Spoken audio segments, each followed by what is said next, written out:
Recent reports indicate that as much as 33% of the world's population is lonely. While COVID certainly exacerbated those feelings of loneliness and isolation, there is evidence that that pattern of loneliness was evident predating COVID. Then the recent release of the U.S. Surgeon General's advisory on our epidemic of loneliness and isolation highlighted that 1 in 2 adults is struggling with measurable levels of loneliness.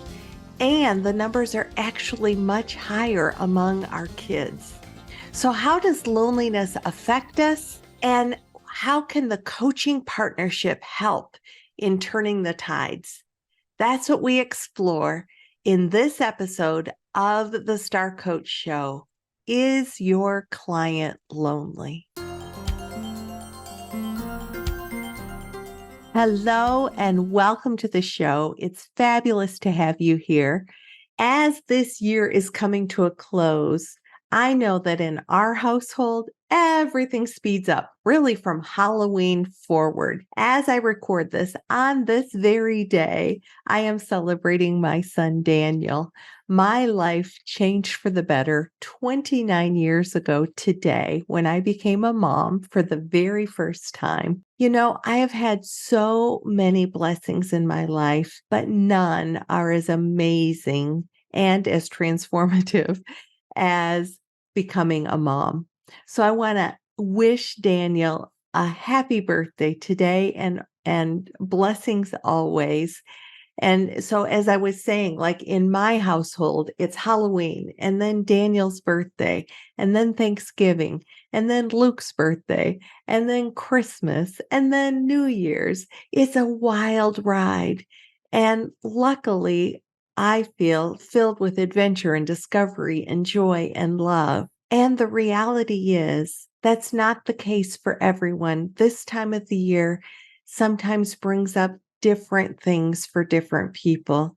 And I know from my years as a therapist, this can be a really hard time of the year for people. And when I was a therapist, I would often be working with people around depression and anxiety and loneliness this time of the year. Well, that's not exclusive to therapists. As coaches, as leaders, we hear from people this time of the year who are struggling with different things.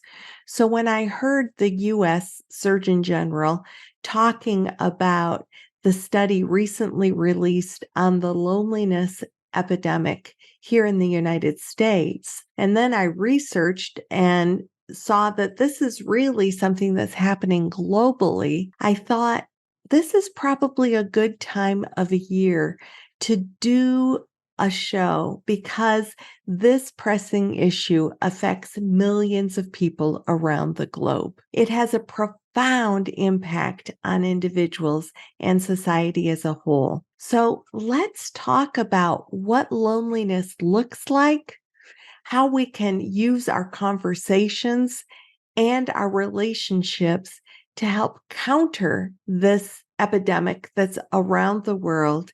And maybe we start with what's led to the increased patterns of loneliness around the globe. So we can kind of be in a place of, well, Meg, it's COVID. Of course, COVID increased loneliness. And you're right. That certainly was like fuel on the fire, but there is evidence to show that this intense loneliness was really pre-pandemic.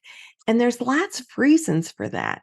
So our modern lifestyles have lots of exciting things that we do and opportunities that open up in these modern lifestyles. The rise of technology has brought lots of gifts. The rise of social media gives us many opportunities. They also, ironically, have made us more disconnected than ever. So maybe we have hundreds of online friends or connections, and yet how many do we really feel like we are connected at a deep level? Historically, really historic, people tended to live very close to their families, and we're usually connected in communities of like-minded individuals who shared values. That doesn't mean there wasn't conflict, but there was communities. Often we were connected in faith communities and cultural communities, maybe in recreational leagues, community organizations, all things that sort of encouraged connection and understanding and a feeling of togetherness. Now, people tend to move globally because opportunities are opening up. Dan and I moved as an early married couple. We'd only been married 3 years when we moved from Michigan to Texas. And at that time, when we moved, I knew that and I kind of went kicking and screaming. I wasn't a great wife about that move. We moved because it was an opportunity that Dan's company said, you either move or you find another job. But I knew that I wanted my kids, we didn't have kids yet at the time. I wanted my kids to be close to family. I wanted them to know their cousins. Yet this opportunity opened up and we knew that we needed to take advantage of it. So we moved to Texas many, many years ago. We had our children here in Texas. They didn't really, my kids have over 30 first cousins and really didn't get to grow up with their first cousins. They grew up here in Texas. Luckily, we made connections here. We made great friends. They have a couple couples that they call aunt and uncle that really aren't their biological aunts and uncles, but they just knew them when we're so connected to them. But I will say that if you think about people moving hundreds, thousands of miles away from family, that can lead to a sense of loneliness or disconnection if, in fact, you aren't able to connect with or make those relationships in your new areas. In addition to that, we live really fast-paced lives that often leave time, they take away time. There isn't time for that increased connection, and we can feel isolated and apart from people because there isn't that genuine human interaction. We're rushing from one task to another and one thing to another, and that can create more distance between us, more barriers in true connection and feeling like people understand us and are listening to us. So it can be difficult. And now we're working remotely. Now, as with everything that I'm going to share today, there's the pros and the cons to it, right? The bright side and the shadow side. So there is a lot of benefit working remotely. People are enjoying working remotely. They have more time with family, with their nuclear families.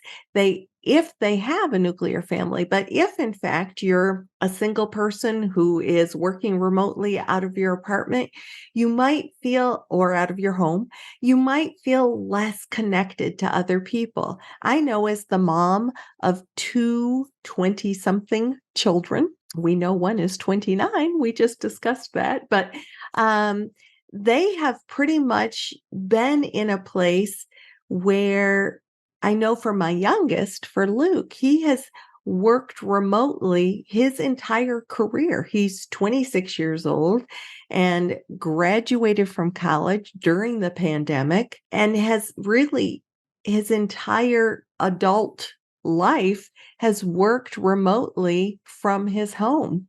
And his connection to others has been through his great social connections.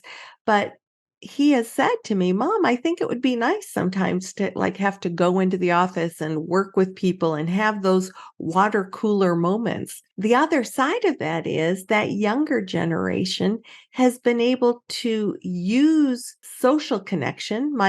Both of my children tend to connect with their friends online. They do gaming online. They have great conversations and connection. And yet, so if we look at older generations, they might be feeling more challenged to be able to connect online and to do some of those social things online that younger generations do. So those older generations that might have been used to going into the office and connecting with people that way may be more challenged now in this remote environment, being able to connect. Now we're all up in the topsy-turvy because sometimes now people are being asked to come back into the workplace. Others aren't. So all of these things can conceivably lead to an increased likelihood of loneliness and disconnection. And then there's once again, the bright side and the shadow side of all the convenience that we have. We've become the beneficiaries of this extraordinary element of time-saving technology. We get packages delivered, we get food delivered, we get all sorts of convenience that we don't have to go out to the retail store to pick things up. We get them delivered. We don't go to the grocery store. We get our groceries delivered. Well, what happens when everything comes to us is that we're not connecting with the checkout person at the store. We're not seeing neighbors in the grocery store.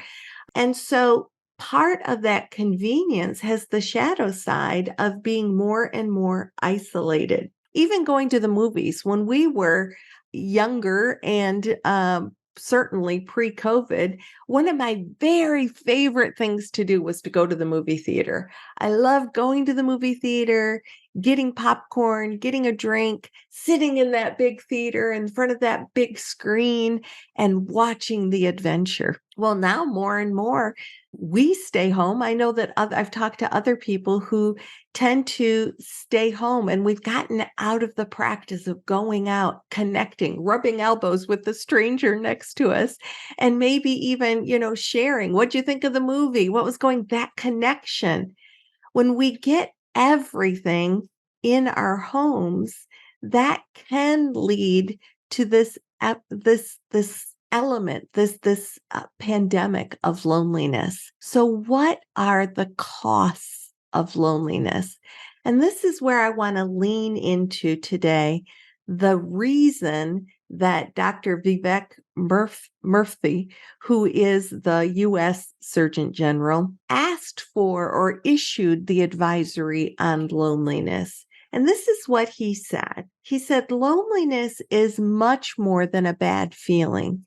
It is a public health issue that has both immediate and long-term effects on our well-being. His reasons for issuing the advisory was for two things. First of all, he wanted to normalize it. He wanted to let people know that many people are suffering in silence by themselves. And when we can recognize that this is really a collective struggle we're going through, that can create just a different lens that we look through. And the second thing he wanted us to know is that loneliness is a consequence to our overall health and well-being. It's not just our individual health, it is the health of our society. So when we experience loneliness, it impacts our health and well-being, our hearts, our illnesses, all of those are impacted by loneliness.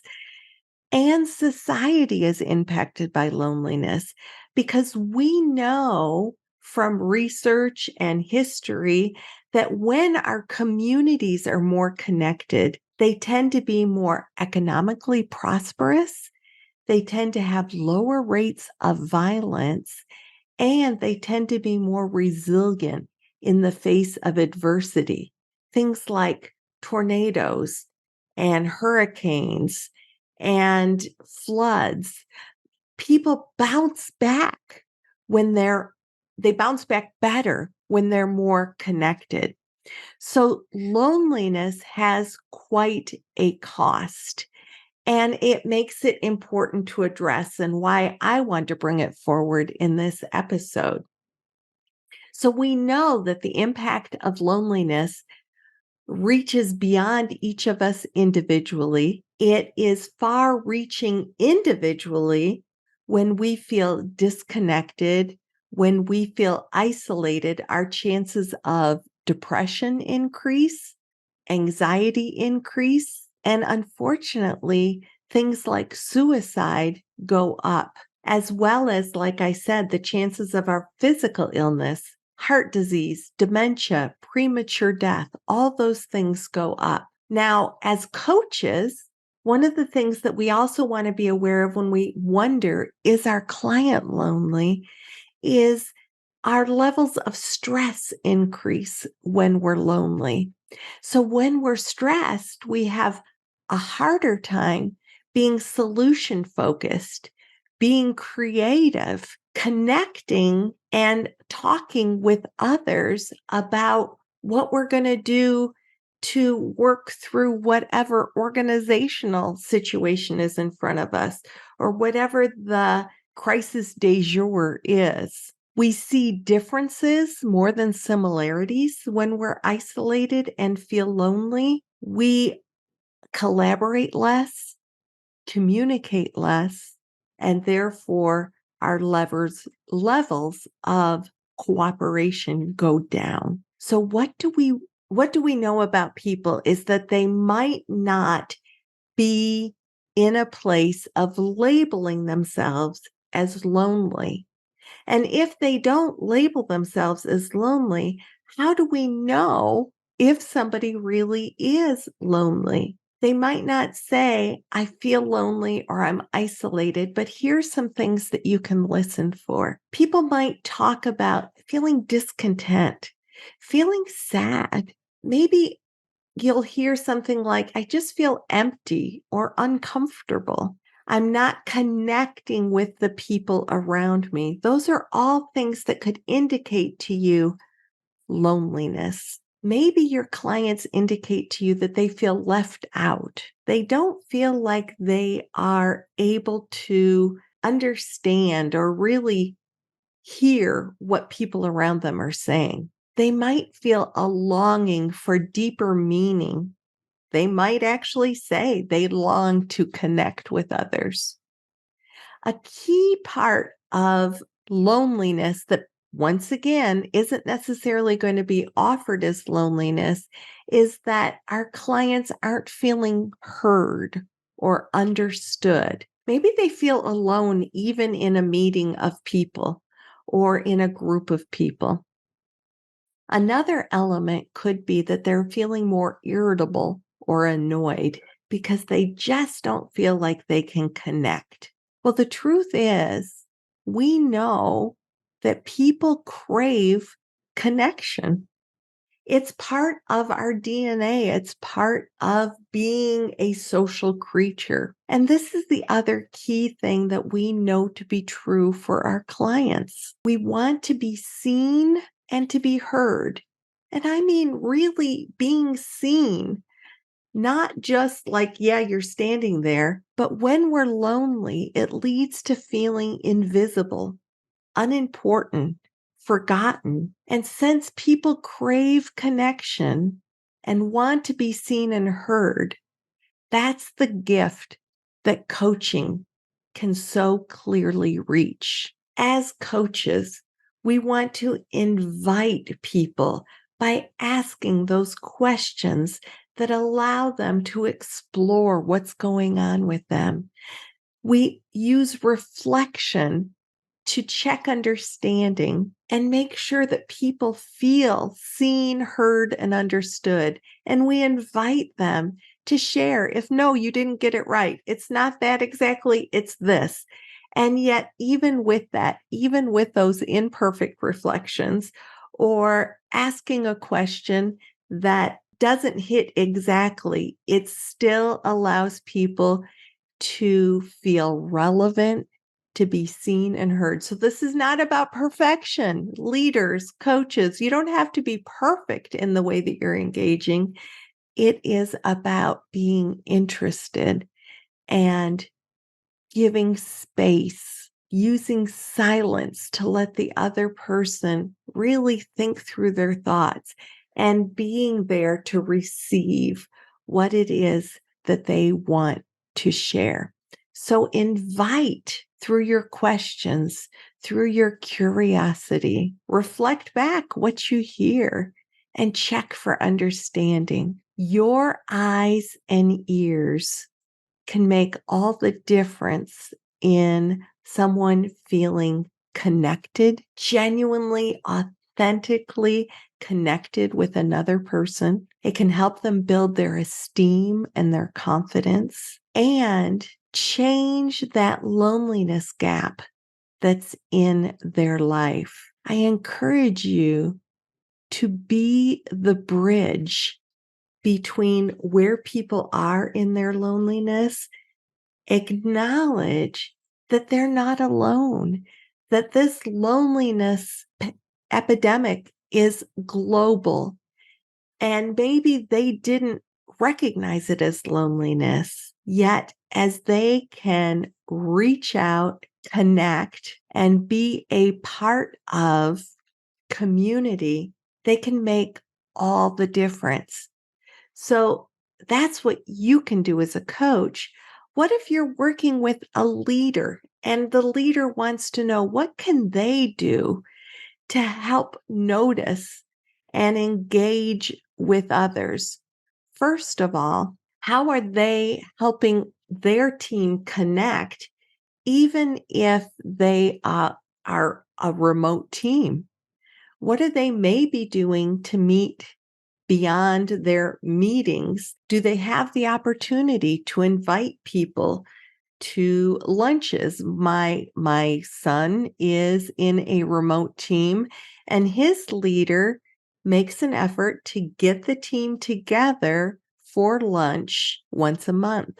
Now, I get that sometimes teams are globally remote or beyond being, they're regionally. They might not be able to. His team is able to kind of get together in Fort Worth, Texas once a month, which is great.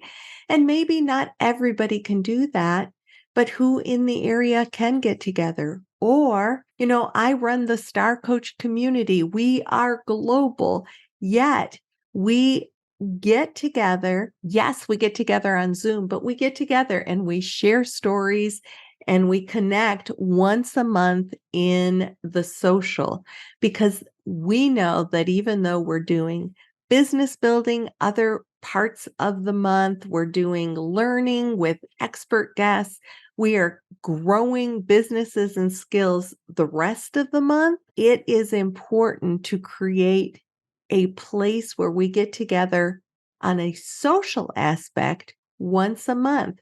We just did it yesterday. We talked about what we're doing for the holidays. We shared stories. We laughed. We did lean in a little bit into AI and how are we ethically dealing with artificial intelligence in our content. But we rubbed elbows. We connected even though it was virtually. We set the stage